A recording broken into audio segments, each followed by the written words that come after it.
Kepencet ya. Oke, aku mulai ya. Jadi yang pertama, kita bakal bahas tentang sistem genital laki-laki ya. Terus gimana sih fungsinya? Jadi gini, sebelumnya kalian udah ini belum anat, praktikum anat? Udah, Kak. Udah ya. Oke. Nah, aku coba tanya dulu ya. Ini udah materi juga sekalian. Kalau misalnya organ genital maskulin atau laki-laki, kan ada dua ya. Baginya gini, eksterna sama interna. Gampangnya kalau eksterna tuh yang bisa dilihat secara langsung pakai mata. Kalau misalnya interna ya nggak bisa, ya kan? Berarti kalau misalnya eksterna ada apa aja tuh organnya yang bisa kita langsung lihat pakai mata. Nih, aku zoom in. Penis dan skrotum. Oke, benar. Penis sama skrotum ya. Oke, bentar. Mm-mm. Penis sama skrotum. Oke. Terus ini penisnya, terus ini skrotumnya ya. Nah, terus kalau misalnya penis sama skrotum itu kita cari tahu apa ya lapisan atau struktur di dalamnya apa, itu yang dikenal sebagai yang organ interna atau dalamnya. Nah, berarti kalau misalnya yang di dalam skrotum ada testis, ini kan, terus juga ada ductus-ductusnya atau kayak pipa-pipanya. Nah, kalau mau gampang testis pabriknya gitu guys. Jadi dia nanti tempat ngasih sperma-spermanya. Nah, kalau udah dihasilin di pabrik kan otomatis harus disalurin ya biar bisa keluar. Disalurinnya itu pakai pipa atau yang kita sebut sebagai ductus excretoriusnya. Nah, terus kalau udah dalam proses dia mau keluar sampai dia cerot bisa keluar itu kan perlu ada nutrisi, terus juga perlu dikasih lubrikasi atau pemulas biar dia itu gampang keluar. Nah, caranya itu di glandula-glandula aksesorianya ini bekerja. Jadi nanti ada yang fungsinya buat ngasih makan, ada yang fungsinya buat ngasih lubrikasi atau biar licin kayak gitu ya. Nanti fungsinya siapa-siapa kita jelasin di bawah. Nah, sebelumnya ada yang bisa jelasin dulu ke aku nggak cerita gimana sih ceritanya si sperma itu dari testis bisa sampai keluar gitu. Serot keluar dari penis itu dia ngelewatin apa aja? Ada yang mau coba jawab?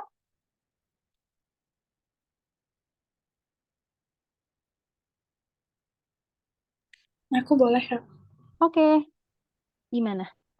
Awalnya itu sperma atau spermanya itu dari testis. Habis itu Mm-mm. dia bakal matang di ductus epididymis. Habis dari ductus Mm-mm. epididymis dia ke ductus deferens untuk Yap. disalurkan ke dekat ductus ejakulasi. Nanti di ductus ejakulasi dia bakal ketemu sama kayak kelenjar prostat dan yang lain vesikalnya Mm-mm. sehingga jadi semen. Iya, betul. Nah, yang udah dijelasin bener ya. Ini aku ngelengkapin sedikit. Tadi kan udah sampai jadi semen. Nah, kalau udah jadi semen, itu masih ada yang harus dikeluarin lagi. Jadi gini, pertama kali kan dia pabriknya di testis nih. Bentar. Dia ada di testis.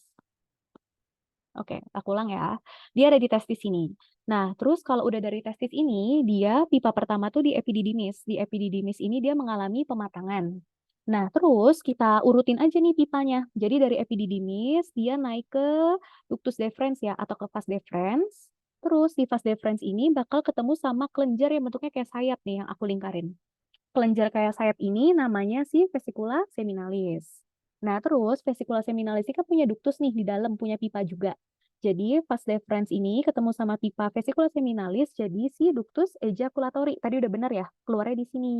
Nah, terus dia ketemu sama prostat kan ya tadi, terus dia bakal dikasih semen dan lain-lain. Jangan lupa, belum berhenti di situ aja. Tapi dia harus kita lanjutin lagi ke uretra. Nih ya, dia sampai uretra baru deh dia bisa keluar di sini. Oke, jadi tadi kurang uretra dikit, tapi yang lainnya udah bener. Itu ya. Terus selanjutnya aku lanjutin lagi. Oke. Nah, eh, bentar. Oke, kita lanjutin lagi. Jadi kalau untuk perkembangannya si laki-laki ini, dia ada 4 fase perkembangan, guys. Jadi yang pertama determinasi, terus diferensiasi, ada determinasi, diferensiasi, terus juga development sama degenerasi. Gampangnya gimana, Kak? Gampangnya gini aja. Determinasi itu kan dari kata determine ya. Jadi determine itu artinya menentukan. Jadi di proses ini nanti kita menentuin nih mau jadi bayi laki-laki atau bayi perempuan ya, kayak gitu. Nah, kalau misalnya udah kita tentuin, kita masuk ke fase selanjutnya nih, ke diferensiasi. Jadi, kalau udah mau ditentuin dia jadi cewek apa cowok, ada pembedanya atau diferensiasinya. Pembedanya apa, Kak? Misalnya gini, kalau dia mau jadi cowok, berarti dia bakal testis, bakal penis, gitu-gitu. Tapi kalau misalnya dia mau jadi cewek, berarti nanti dia bakal ovarium dan segala macam gitu ya. Terus kalau udah jadi bakal-bakal tadi, itu kan dia baru calon. Bakal itu kan calon. Jadi dia belum berfungsi tuh, guys. Nah, supaya dia berfungsi gimana? Kita harus lanjut ke bagian development. Jadi sesuai namanya ya, development itu kan artinya perkembangan. Jadi yang tadinya itu belum mateng atau imatur, kita buat matur dulu, kita matengin dulu fungsinya apa biar matang supaya dia bisa menjalankan fungsinya gitu ya. Terus kalau udah ada yang terakhir namanya degenerasi. Degenerasi itu apa sih? Degenerasi itu jadi penurunan fungsi. Kenapa bisa terjadi penurunan fungsi? Karena emang secara ilmiah kalau manusia bertambah usia, otomatis ada penurunan hormon, terus juga kemampuan organ-organ untuk bekerjanya itu berkurang. Jadi otomatis dia mengalami penurunan fungsi atau degenerasi gitu ya. Nah, jadi ada fasenya itu ada 4D. Oke, kita lanjut lagi. Sekarang kita bahas yang laki-laki dulu. Nah, kalau misalnya laki-laki, bentar ya.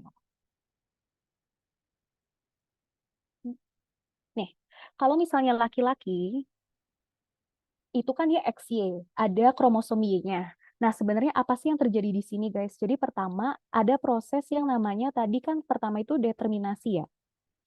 Determinasi tadi aku bilang, oh kita mau bedain mau yang jadi cewek sama mau jadi cowok. Kira-kira yang bedain antara cewek sama cowok tuh gimana?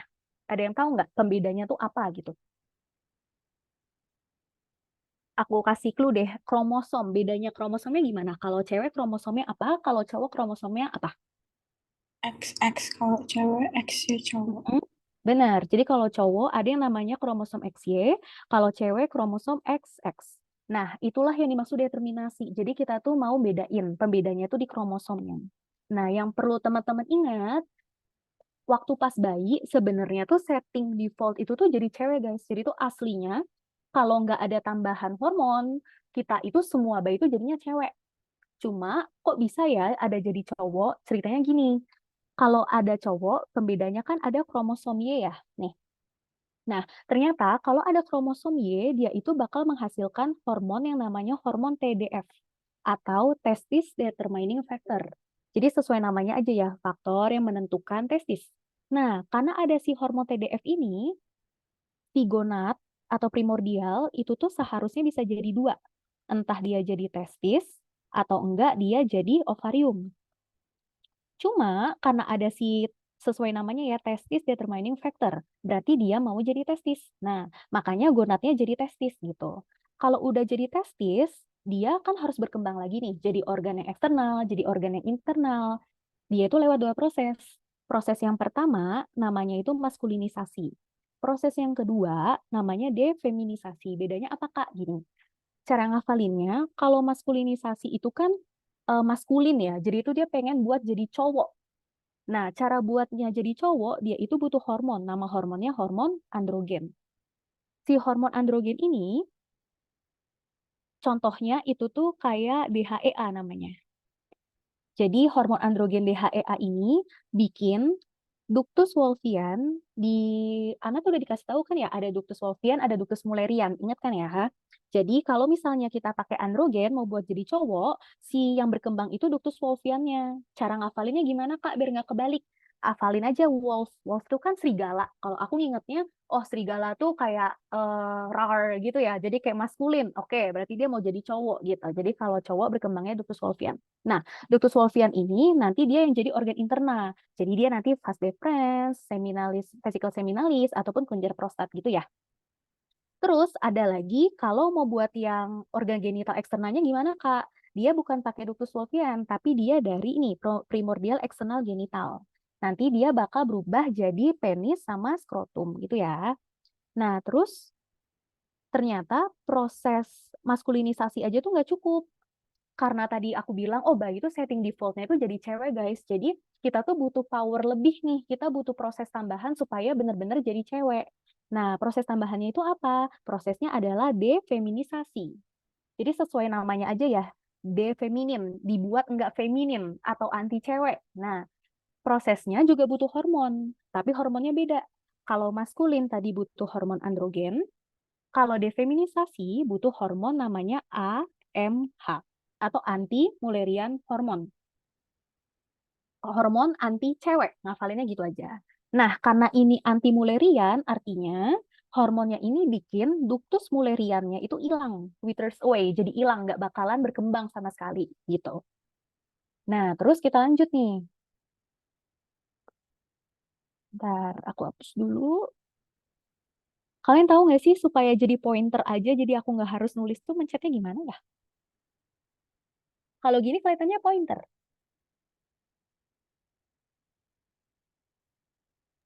Ada lasernya gitu sih, Kak. Ada lasernya ya? Oke. Coba aku pakai laser ya, jadi biar kayak nggak harus ngapus-ngapus terus. Nah, sekarang kalau misalnya cewek gimana? Tadi kan aku udah bilang, defaultnya itu tuh cewek. Karena dia default, kita tuh nggak perlu susah-susah nambahin hormon apa-apa.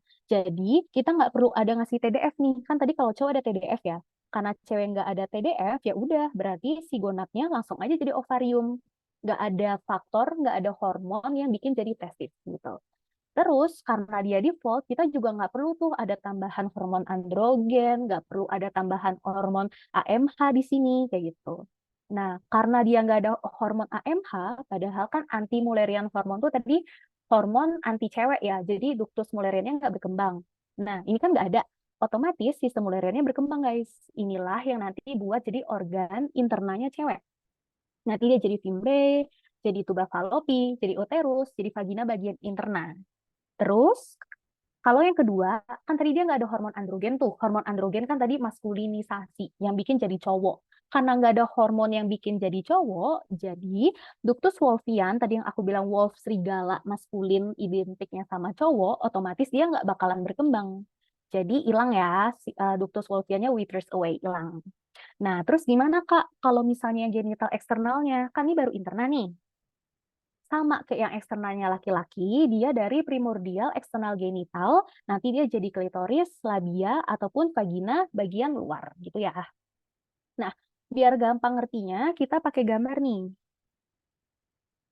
Oke, jadi ngafalinnya kalau aku, yang bagian ductus wolffian itu sinonimnya kan mesonephrikus nih. Kamu ngafalinnya salah satu aja guys. Jadi kalau yang ductus wolffian mesonephrikus, berarti yang Mullerian para mesonephrikus gitu ya. Ngafalinnya salah satu aja biar nggak ketukar. Kalau aku lebih milih yang di tengah. Kenapa?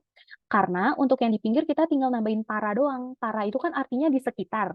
Ya udah, berarti para mesonephrikus itu yang di lateral atau di sekitar atau di luarnya si ductus mesonephrikus gitu ya. Nah, terus tadi ada gonad juga nih, yang bikin jadi dia testis atau enggak ovarium. Nanti aku lebih jelasin lanjut nanti ya. Nah, tadi kalau misalnya cowok, kan yang berkembang lebih ke ductus yang wolffian atau mesonephrikusnya nih. Makanya yang berkembangnya abu-abu nih, kita lihat dia jadi vesicula seminalis, jadi ductus deferens, jadi epididymis, dan segala macam. Kalau cewek, yang berkembang yang si ductus yang Mullerian, yang warna pink. Nih, kelihatan ya? Yang berkembang pink jadi tuba fallopi, jadi fimbre. Fimbre itu yang kayak kecombrang ini nih, bentuknya kayak trompet. Fungsinya nanti yang buat nangkep-nangkepin ovum. Terus jadi uterus, terus sama vagina bagian interna. Nah, tapi kalau misalnya kita zoom in, bablas, sorry. Kok ada ping-pingnya ya, Kak? Nih, kelihatan kan ada ping-pingnya. Nah, ping-pingnya itu namanya, tadi kan si ping punyanya ductus ini ya, punyanya ductus Mullerian. Nah, tadi kan padahal kalau cowok kan ductus Mulleriannya tuh nggak berkembang harusnya. Kok ada ping-pingnya? Nah, ping-pingnya ini kita sebut sebagai remnan Mullerian. Artinya remnan itu apa? Remnan tuh artinya sisa. Jadi emang dia ada sisa nih di bagian sini. Nanti dia jadi struktur yang namanya appendix. Appendix itu sisaan, sama kayak misalnya kalau belajar di struktur abdomen, appendix usus buntu. Nah, itu kan artinya sisa. Nah, ini juga sama.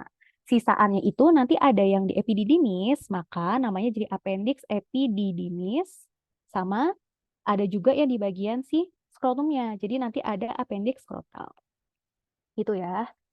Terus, kalau misalnya yang si bagian cewek, kalau misalnya kita zoom in juga, ini ternyata ada abu-abunya juga nih, ada ductus wolffianya sisa-sisaannya. Jadi ini juga ada remnan-remnannya gitu ya. Tapi ini nanti nggak terlalu berkembang jadi apa-apa.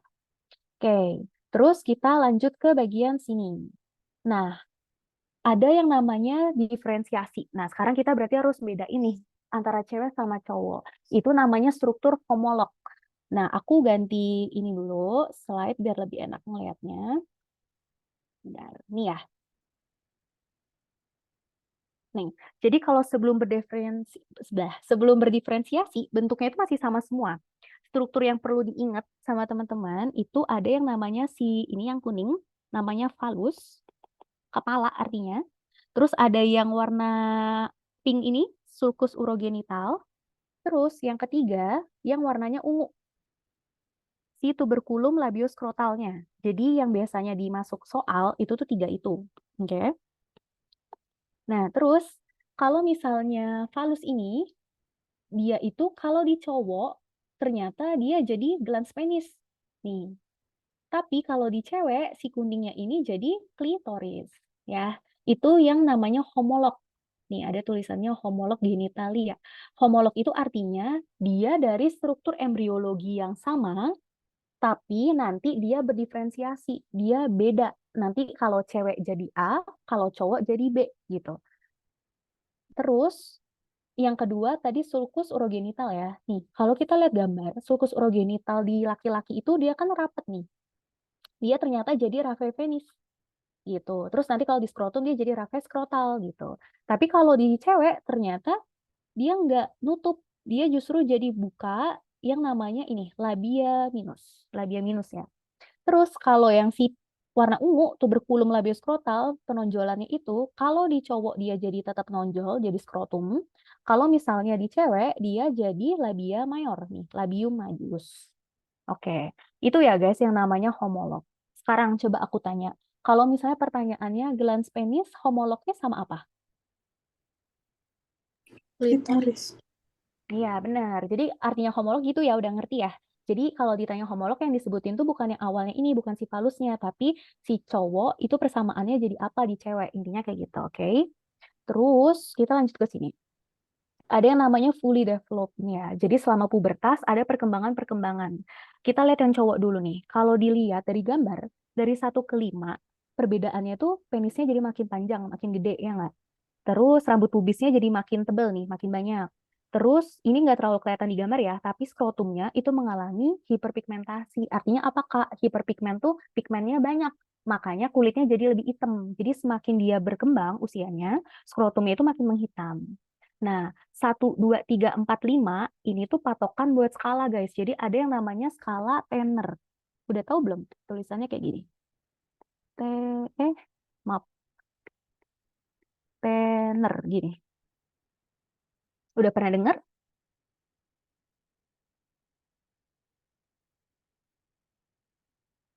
Oke, kalau misalnya belum aku jelasin ya.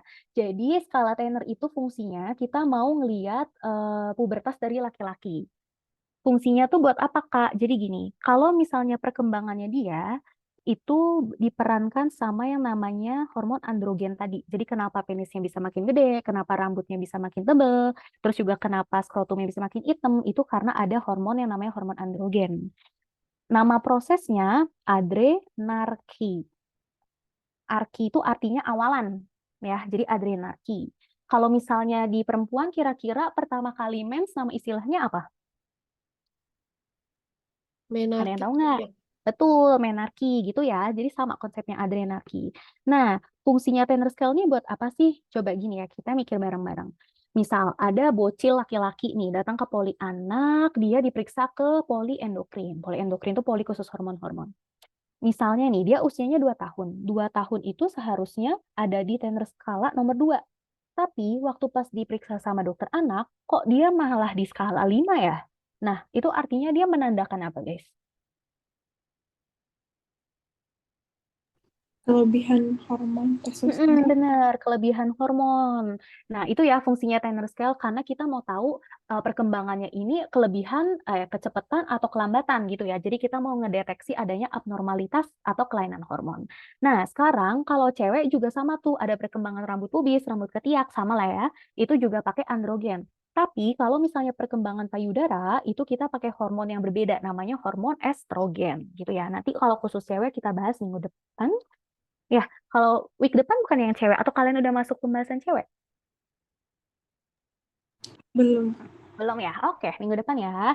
Nah, sekarang kita bahas tentang skrotum. Skrotum itu dia kan bagian luar nih. Bentuknya itu kayak kantong-kantong, terus dia itu punya sekat yang namanya si scrotal raphe atau kita sebut septum scroti sama aja. Nah, bagian luar sama kayak struktur dari lainnya, dari struktur organ lain kan dilapisin sama kulit. Nah, persis nih, skrotum tuh juga dilapisin sama kulit. Fungsinya buat apa? Fungsinya sama halnya dengan kulit di organ lain ya, buat ngelindungin. Nah, dia ngelindungin siapa? Karena di dalam skrotum itu ada testis, otomatis melindungi testis gitu.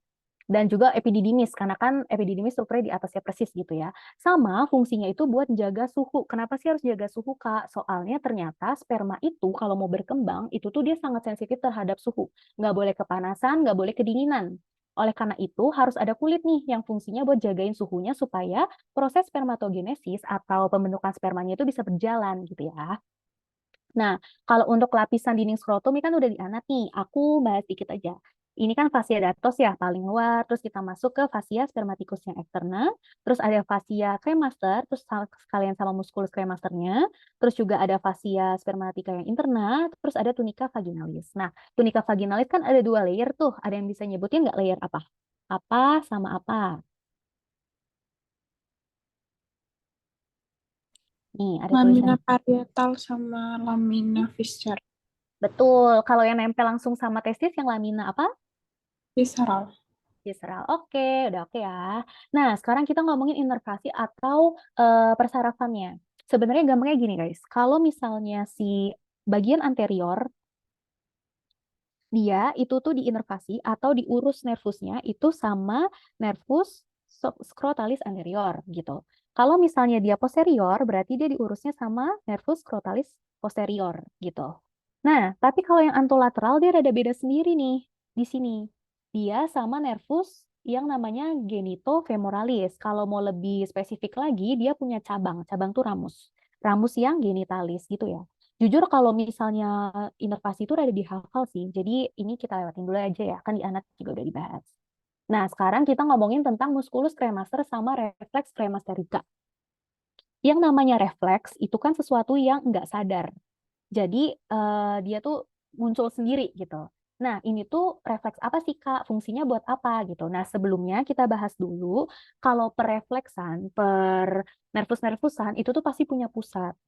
Nah, pusatnya itu ada di bagian medula spinalis lumbar nomor 1. Jadi dia medula spinalis yang setingkat sama L1 sama L2. Nah, ini untuk spesifiknya mungkin nanti di blok depan ya, di 1.5 yang khusus buat syaraf gitu guys. Nah, jadi ditelan dulu aja nggak apa-apa. Jadi dia di medula spinalis lumbar 1. Intinya, apa yang bisa kita lakukan di refleks cremaster ini, kita itu bisa ngasih sebuah rangsangan. Rangsangannya bisa ditekan, atau kita kasih sesuatu yang dingin-dingin. Kenapa dikasih sesuatu yang dingin? Soalnya kan tadi udah aku jelasin ya, kalau si testis ini sangat peka terhadap suhu. Nggak boleh dingin, nggak boleh panas. Otomatis kalau ketambahan suhu dingin, dia bakal muncul refleks supaya dia itu bisa mengkompensasi. Supaya dia itu bisa apa ya, memperbaiki kondisi yang seharusnya. Cara ngeceknya gimana? Cara ngeceknya, nanti nih kalau kayak paha laki-laki di bagian supromedial, nih di area sini, kita bisa aja dipegang atau ditekan atau kita kasih kayak es batu atau apalah gitulah biar dingin gitu ya. Nah, kalau misalnya nanti ada impuls tadi atau si sensoris tadi, penekanan ataupun yang dingin-dingin tadi, itu tuh bakal bikin refleks kremasternya itu positif.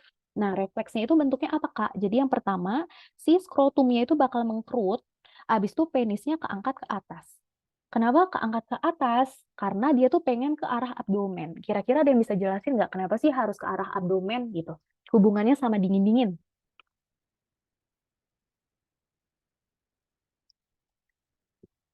Oke, kalau belum tahu, aku ceritain ya guys. Jadi, ibaratnya tuh gini, kalau misalnya abdomen itu kan dia organnya di dalam perut ya, intraabdomen. Sedangkan si penis ini kan dia di luar, di kulit kan di luar. Nah, karena dia kedinginan, dia itu tuh pengen nyari suhu yang hangat gitu, biar dia itu suhunya stabil. Nah, nyari hangatnya ke siapa? Ke yang paling deket tuh ke abdomen. Makanya dia naik ke atas. Kayak gitu sih gampangnya kalau kita simplifikasi tentang refleks kremasterika. Terus sekarang Ini juga udah dianat ya. Jadi kan dia ada vaskularisasi itu, ada arteri dan segala macamnya. Nah, kalau kita lihat di sini ada yang namanya spermatic cord ya, atau kita sebut sebagai funiculus spermaticus. Apa sih Kak funiculus spermaticus? Jadi dia tuh struktur di mana semua arteri, semua vena, semua nervus kumpul jadi satu. Ya, kalau untuk ininya tuh ngafalin sih mau nggak mau. Jadi kalau arteria scrotalis posterior berarti dia memvaskularisasinya skrotal bagian belakang. Kalau testicularis berarti di testis dan seterusnya gitu ya. Nah, terus sebentar aku naikin dulu. Kalau kita lihat gambarnya, kan arteri ini lurus-lurus aja. Nervus juga lurus-lurus aja. Nah, si biru yang vena ini strukturnya rada ribet nih. Dia buatnya kok kayak anyaman-anyaman gitu ya. Nah, anyaman itu namanya plexus pampiniformis. Kenapa dia harus buat anyaman-anyaman gitu? Kenapa harus ribet sih Kak strukturnya? Karena fungsinya dia itu sebagai heat exchanger atau perubahan panas gitu. Jadi fungsinya dia kalau ada arteri nih, ceritanya darah yang dibawa tuh masih dingin. Padahal kalau kita mau tadi ke area testis ya, dia kan nggak boleh dingin, nggak boleh anget-anget banget. Jadi harus distabilin suhunya. Nah, stabilin suhunya itu lewat si venanya ini. Dan dia tuh dibuatnya emang kayak akar-akar gitu biar prosesnya itu kayak rada lebih lama gitu. Jadi dia ngelewatin yang akar sini dulu, akar sini dulu, akar sini dulu. Ya intinya ke akar mana-mananya dia, ke plexusnya itu fungsinya biar penyesuaian suhunya itu makin optimal kayak gitu. Oke, terus ini kalau misalnya tentang testis kan udah dibahas juga ya di histo. Udah praktikum histo belum ya, teman-teman?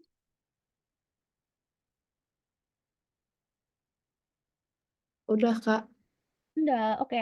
Jadi aku bahas singkat aja ya. Jadi kalau misalnya si testis ini kan ada tubulus seminiferusnya nih. Terus dia itu juga ada lapisan-lapisannya ya, si tunica vaginalis, tunica albuginea, dan segala macam. Kalau nama histonya kan tubulus seminiferus contortus gitu. Nah,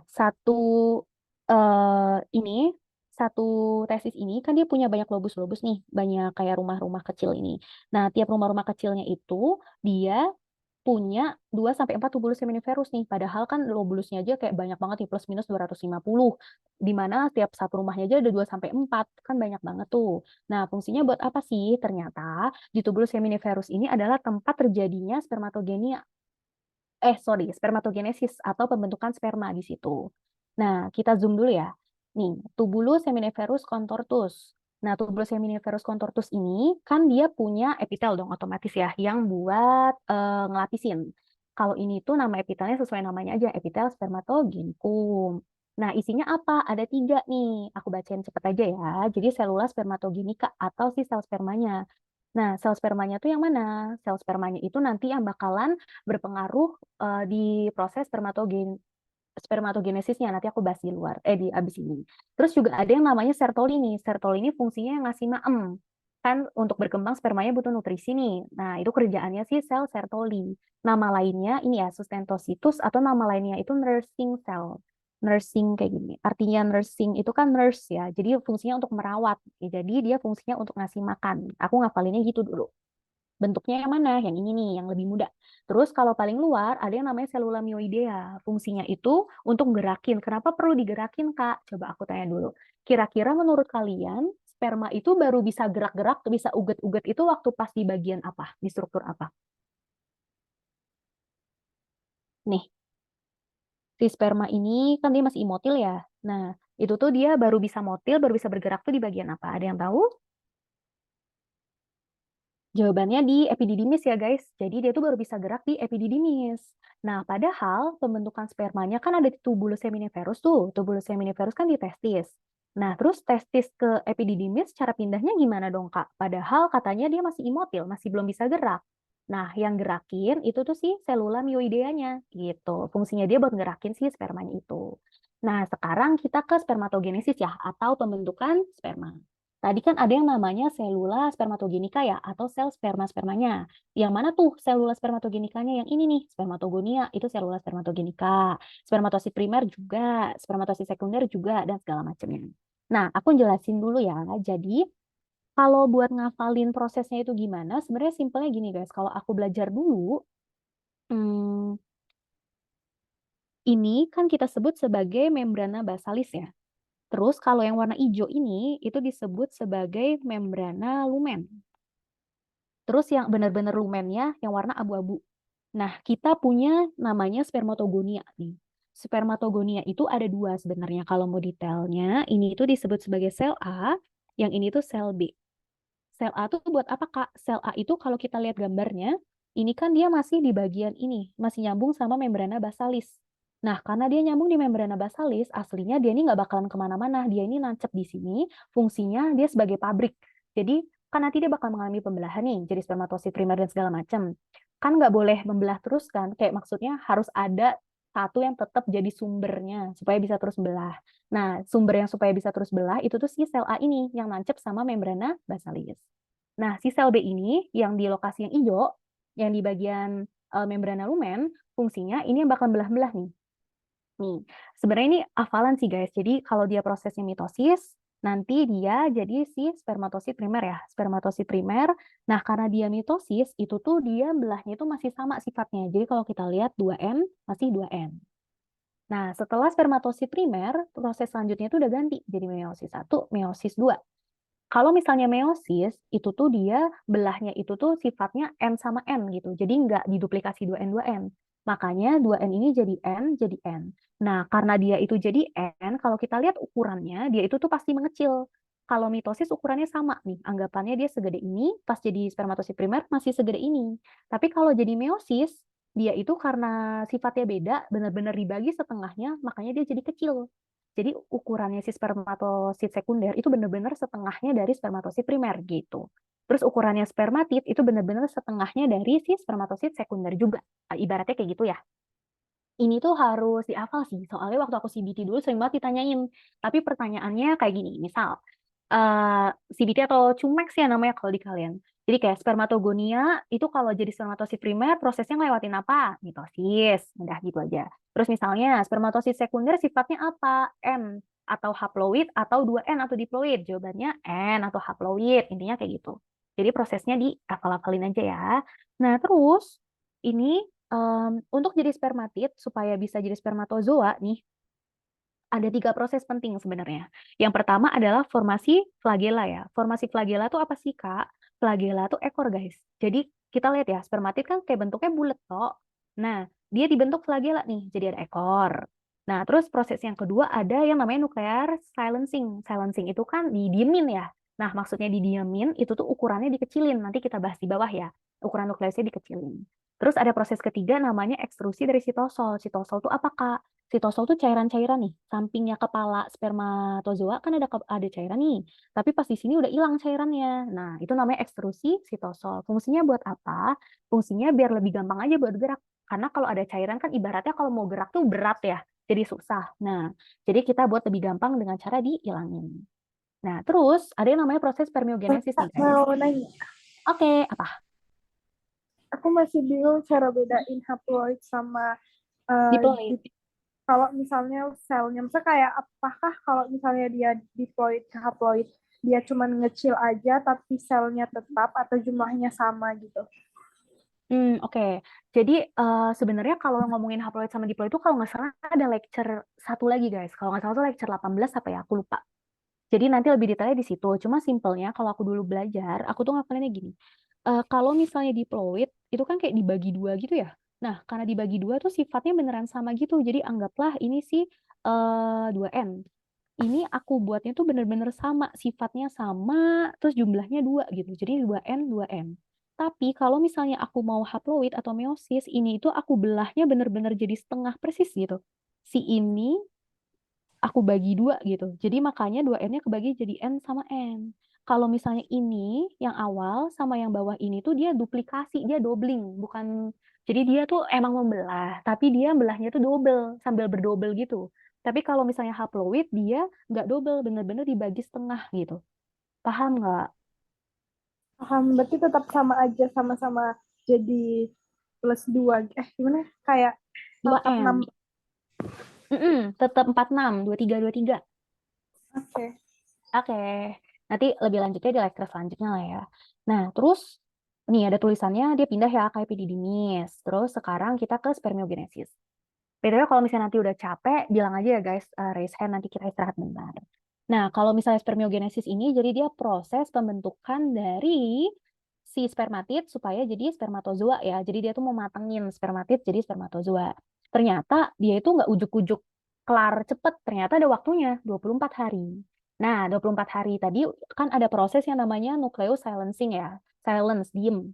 Nukleusnya didiemin. Maksudnya didiemin tuh gimana? Sebenarnya dikecilin aja sih. Kenapa dikecilin? Soalnya spermatozoa kan punya pala nih, tapi kepalanya tuh kecil. Kalau misalnya nukleusnya gede kan otomatis nggak muat ya. Makanya nukleusnya dikecilin, di silence nih. Kita lihat ya, makin kecil, makin kecil, makin kecil, jadilah segini. Terus ada yang tadi namanya cytosol extrusion. Cairannya dihilangin. Nih, tadi kan sekitarnya masih ada yang ping-ping-ping cairan. Makin ke sini makin hilang, hilang semuanya. Biar gampang geraknya. Terus tadi pembentukan flagella ya. Nih.